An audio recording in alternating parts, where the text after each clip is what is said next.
you'll need. Join us for Travel with Rick Steves, Saturday afternoons at 1 on KSJE. You took the first step and quit smoking, but even former smokers may still be at risk for lung cancer. That's why SaveByTheScan.org wants you to know about a new low-dose CT scan that can detect lung cancer early. It takes only 60 seconds and could save your life. You took the first step, now take the next. Visit SaveByTheScan.org for a simple quiz to see if you're eligible and talk to your doctor about screening. SaveByTheScan.org is brought to you by the American Lung Association's Lung Force Initiative and the Ad Council. Hello everyone, my name is Mick Hess, your host for Roving with the Arts here on KSJE 90.9. Please join me every weekday starting at 9 a.m. for the chance to hear full-length, unabridged opera, ballet, symphonic, and chamber music. I'll share news of local concert events that you may be interested in attending, background information about some of the greatest musical compositions ever written. Tune in weekdays 9 to 10 a.m. and Wednesday from 9 to 10:30.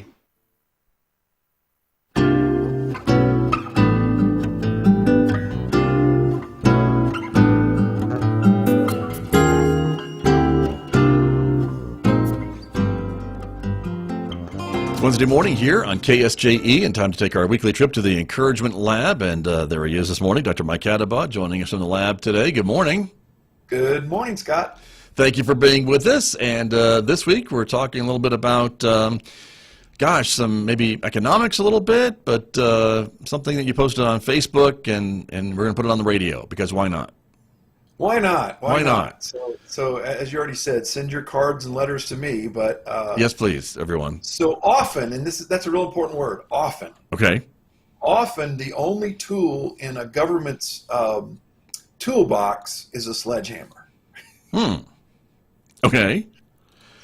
And so I think I understand what that means, because the government, in its way, and it can only really deal with stuff from a major impact standpoint.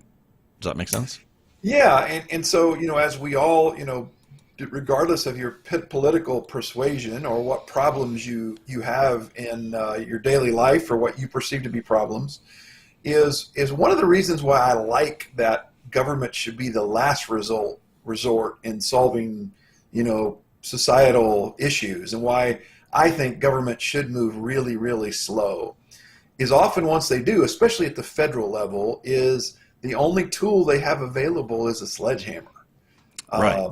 And there's no fine tuning, and there's no, it's really hard to adjust for individual situations. And as I see policies come down the pike, over the years I've been around, so again, we're talking about things we've learned this millennium. Yes, 21 years and counting.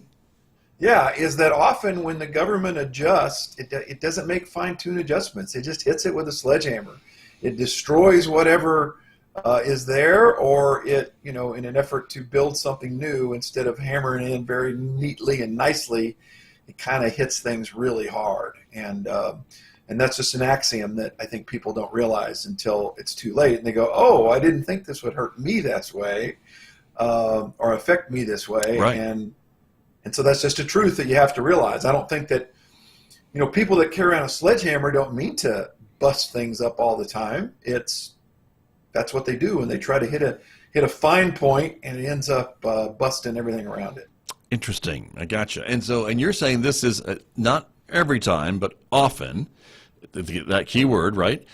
And right. And this is all levels of government, you feel, is how this works, even state and even local?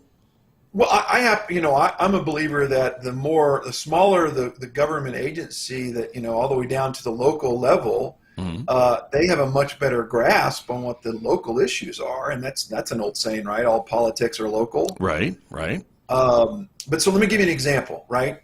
And for instance, most people, I think, agree that they don't want poisoned air. We don't want chemicals floating around our air, right? Right, right. Well, when the federal government makes air quality rules, they make them across the entire country.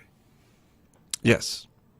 Well, in the East Coast, there's a lot more humidity and green things, and the soil is held in place by trees and grasses and those kind of things, right? True. so I know a contractor there in Farmington who quit building houses in Farmington because the EPA's air quality rules that were set nationally, he could not keep in Farmington. It was impossible. If the wind was more than 2 miles an hour in Farmington, he could be fined $10,000 just by having blowing dust as he was trying to create a foundation on a house.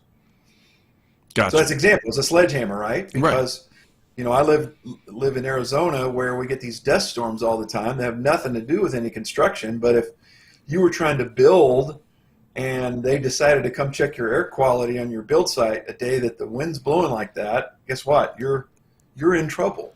Right.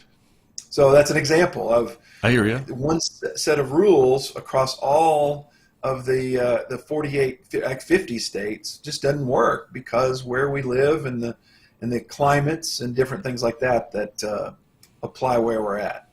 Interesting. That's something to think about for sure. And again, the key word of often, right? Doesn't happen every time, but often. Right.